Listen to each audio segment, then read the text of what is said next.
Donc là se trouve un axe que j'aimerais aborder avec vous ce soir. Je vais donc pour essayer de voir quelles questions ça pose et pour nous inspirer pour tout à l'heure, lire ce que répond Georges Brassens quand on lui pose cette question-là dans une interview à la radio. Par hasard, un jour, je gratte ma guitare et il me vient un poème en mémoire. L'autre jour, je me rappelais un vers de Mallarmé. Toi qui, sur le néant, en sais plus que les morts. Avec cela, on peut passer une bonne semaine. Sur ce vers, je m'en raconte. Je m'invente une vingtaine de petits poèmes que je n'écrirai pas. Mais cela me fait penser. Je fais des petites dissertations dans ma tête que je n'écris pas non plus. Mais l'année prochaine naîtra une chanson. Je ne saurais même pas que cela vient de là, mais ça viendra de là. Il ne m'arrive jamais d'écrire une chanson comme ça, à brûle-pourpoint, sans aucune raison. Elles dorment toutes un peu en moi, à l'état embryonnaire. Comme des enfants que l'on portera peut-être un jour, qui naîtront peut-être. Si l'on pouvait m'ouvrir le cerveau, on arriverait sans doute à trouver toutes les chansons que je ferai dans l'avenir, si Apollon me prête vie. Donc ici, on peut voir, par exemple, la question de si c'est fulgurant ou si c'est vraiment plutôt le signe d'un processus, l'écriture d'une chanson, si ça mûrit pendant longtemps. Ici, Brassens parle d'une année entière, après avoir pensé à un vers de Mallarmé. Il parle de l'année prochaine, naîtra une chanson, voilà, ça peut prendre du temps. Il parle aussi de par hasard, ça commence par hasard, si c'est oui, voilà, le signe, si c'est un signe comme ça dans le quotidien qui peut faire songer à écrire une chanson. C'est d'ailleurs toute une tradition poétique. Je pense à Lamartine notamment qui parle de la contemplation de la nature et qui va voir un beau paysage et qui tout de suite va avoir juste simplement à partir de ça l'idée d'un poème. Ou si au contraire c'est le fruit plutôt d'un travail, d'une réflexion, si c'est moins fulgurant. Voilà. Donc voilà, j'ai déjà parlé au début, par quoi on commence. Ah oui, la musique ou les paroles en premier, ou un mélange un peu des deux. Ouais, il y a toutes ces questions auxquelles il faudra peut-être trouver des réponses. Ce qui m'a également frappé, et que j'ai trouvé pertinent à la suite de ce prix Nobel, c'est le titre du New York Times du lendemain, du 14 octobre. Bob Dylan, the writer, an authentic American voice. Bob Dylan, l'écrivain. Enfin, il dit the writer, justement, pas songwriter.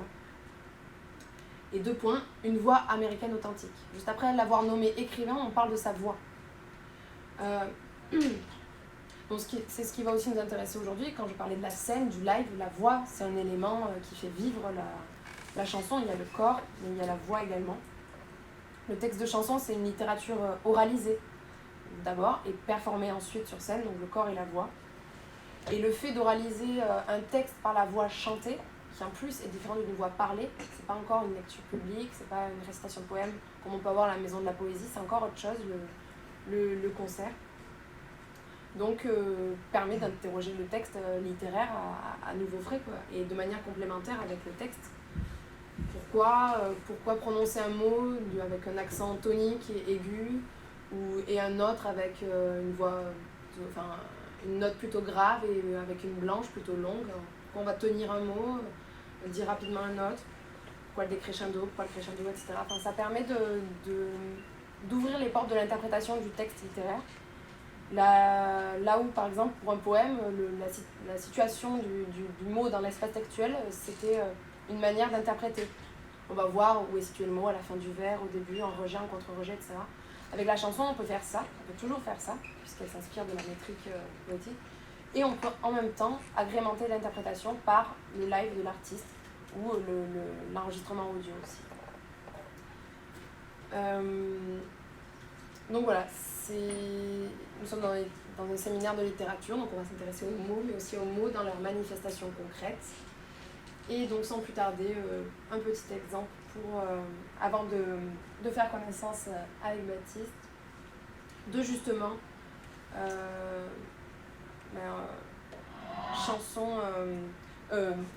mots dans leur manifestation concrète. Et c'est là où on va pouvoir voir tout ce qui entoure en fait l'œuvre. Quand on parle de chanson, on a souvent ça dépend de quelle version a pris ensuite son poids, quelle version aura été la plus écoutée. Par exemple, dans le cas d'Amsterdam, Jacques Brel, c'est plutôt la version live justement qui est écoutée. Mais la plupart du temps, de manière générale, c'est la version studio, la version classique qui est issue de l'album. Donc on va considérer que l'œuvre est ici. Et donc dans le live, on peut voir justement tout ce qui entoure cette œuvre. Tout ce que Gérard Genette, donc là d'un point de vue littéraire, a nommé par exemple pour une œuvre le péritexte ou le paratexte. Tout ce qui est préface, tout ce qui est note de bas de page, etc. Mais ici pour le live, je sais pas encore comment appeler ça, je vais peut-être trouver un nouveau nom, je sais pas, le périchant ou parachant, je sais pas, mais tout ce qui est des applaudissements, justement, qui vont marcher sur l'œuvre finalement, tous les mots d'artiste qui va présenter son œuvre, ou toutes les erreurs aussi qui peuvent avoir lieu dans les lives. Un jour, l'artiste va prononcer un mot autrement, un jour il va se tromper, ou un jour le musicien va faire autre chose, tout simplement. C'est ce qui fait vivre l'œuvre dans la temporalité. Ici, on peut entendre la présentation. C'est un live de 1964 au Newport Folk Festival. Vous voyez, au début, il y a les balances aussi quand il ajuste son... Yes, I hear you well. I think you have the wrong head.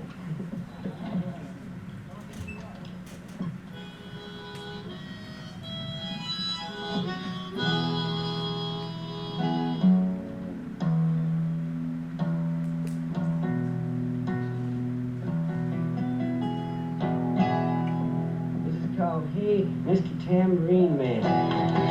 This is where the song comes from.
La discussion.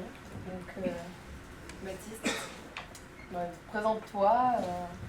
Eh ben, bonsoir à tous d'abord, et merci Hortense pour l'invitation. Et bravo pour cette initiative de faire des séminaires effectivement sur la chanson, je trouve ça super. Donc je m'appelle Baptiste Hamon, moi ça fait 4 ans maintenant que je me suis lancé complètement dans la chanson, ça fait 7-8 ans que j'ai commencé à écrire mes premiers textes. On en parlera peut-être tout à l'heure, mais dans un premier temps, les premiers textes que j'ai écrits, c'était vraiment pour m'amuser, pour les copains, et c'est des textes que j'ai écrits en anglais, avant petit à petit de glisser vers le français, et donc d'écrire ses premières chansons en français il y a 4 ans, il y a 4-5 ans. J'ai sorti cette année mon tout premier disque, qui s'appelle L'Insouciance, et voilà, il y a toute une tournée qui s'en est suivie. Ça fait déjà 2 ans que je tourne pas mal. J'ai eu la chance d'être accompagné notamment par le Chantier des Francopholies à La Rochelle, qui est un espèce de dispositif de développement d'artistes émergents, quoi. Et voilà, donc là j'en suis là, j'ai pas mal de concerts à venir et je suis déjà en train de préparer mon 2e disque que je devrais enregistrer l'an prochain. Super, félicitations. Et donc, tu disais que tu étais donc plutôt devenu un songwriter, donc est-ce que tu peux nous expliquer pourquoi tu as choisi Ouais, alors moi il y a quelque chose qui me plaît beaucoup. Alors d'abord, peut-être pour rebondir sur le prix Nobel à Bob Dylan, moi c'est évidemment quelque chose qui m'a fait énormément plaisir parce que ça fait un bout de temps, moi ça fait partie de mes influences majeures, effectivement Bob Dylan, avec d'autres, dont Leonard Cohen, le plus connu des autres peut-être, qui aurait probablement mérité tout autant que Dylan le Nobel. Oui, d'ailleurs il a commenté...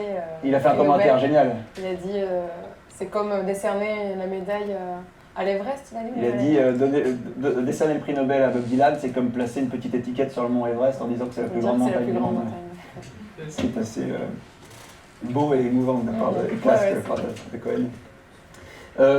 Effectivement, alors enfin, on va peut-être aborder tous ces sujets-là petit à petit, mais ça pose la question de la place de la chanson dans la littérature au sens large. Jusque-là, je pense qu'effectivement, les gens ne considéraient pas la chanson comme de la littérature, où les gens ne se posaient pas vraiment la question.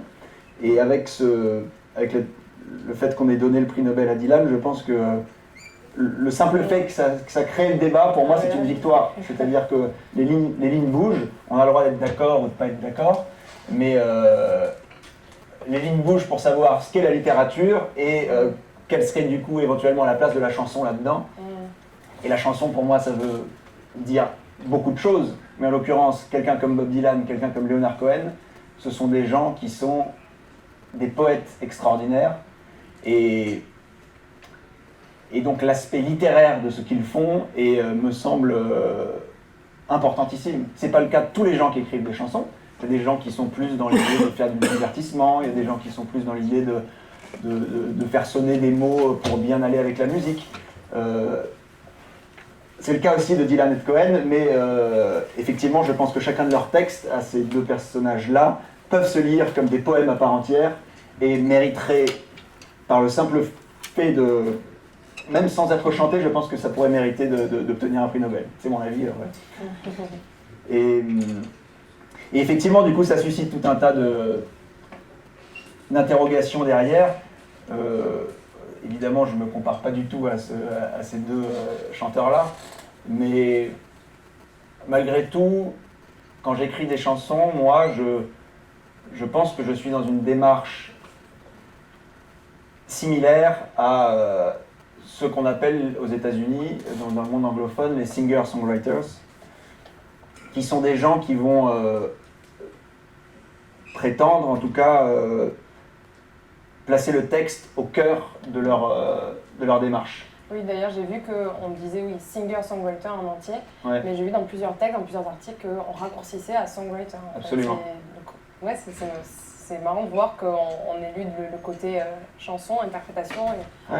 Pour garder le texte, le primat du texte. Et j'aime bien, c'est vrai que c'est quelque chose que je dis parfois en interview, mais je trouve que le terme de singer-songwriter est plus parlant et me convient plus que notre terme français d'auteur, compositeur, interprète, qui me paraît plus diffus.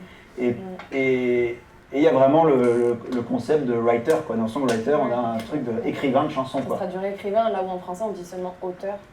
Et ça me semble plus direct, singer-songwriter. D'accord. Donc voilà. Et donc pourquoi finalement justement le retour à la langue française du coup dans le disque, parce que je sais pas, tu me dis si je me trompe, ouais. Mais du coup il y a une majorité de chansons donc en français, il y a une majorité français, même si on voit beaucoup il y a Comme la vie est belle, donc voilà, je rappelle, il y a 11 titres. Je sais pas si j'ai mis les chansons sur Facebook, j'ai essayé d'envoyer par mail donc l'album qui est en entier sur YouTube, donc je sais pas si vous avez fait votre devoir. Et donc je rappelle qu'il y a plusieurs chansons où la langue anglophone est présente, comme La vie est belle que tu chantes avec Will Oldham. Oldham, voilà. Ouais. Qui est un chanteur anglophone, où vous partagez finalement la langue. Finalement, c'est vrai que tu parles quand. Tu chantes quand. Tu chantes quand Je chante en français, lui il Voilà, chante en lui, il chante en anglais anglais. et il chante en français avec moi sur le refrain. Ah voilà, ouais, c'est ça. Ouais. Il chante en français lui, mais toi non. Voilà, donc il y a Columbia aussi qui contient 2 phrases, 2 vers en anglais, mais bon, qui nous parle de William Faulkner, qui nous parle du Mississippi, qui nous parle de Larry Gershwin, qui est un compositeur américain, George Gershwin, etc. Enfin, on voit bien qu'il y a l'influence américaine, par des fêtes du comté aussi, etc. Enfin, qui est dans la culture. Qui n'est pas la fête du fromage comté. Ouais. On m'a fait quand j'ai écrit cette chanson, je Ouais. pensais à. On en pourra en parler plus tard, mais c'est une chanson, Ouais, effectivement, je fais référence à un voyage aux États-Unis, dans le Mississippi justement, et où j'ai participé à ce qu'ils appellent là-bas une county fair, une fête du comté, quoi. Et dans ma chanson, je place ça, et puis la première fois que je la chante à mes musiciens, ils me disent dis donc, tu pourrais pas foutre la fête du pâté non plus. Mais ça, Merde. ça serait bien. J'ai failli changer, et finalement, j'ai quand même décidé de garder. Ah oui. Et oui, voilà, il y a ça. Il y a la ballade d'Alan Seeger aussi, qui est un poète américain, mais qui a vécu en France et qui s'est engagé pour la France durant la Première Guerre mondiale. Donc c'est vrai qu'il y a ce mélange américain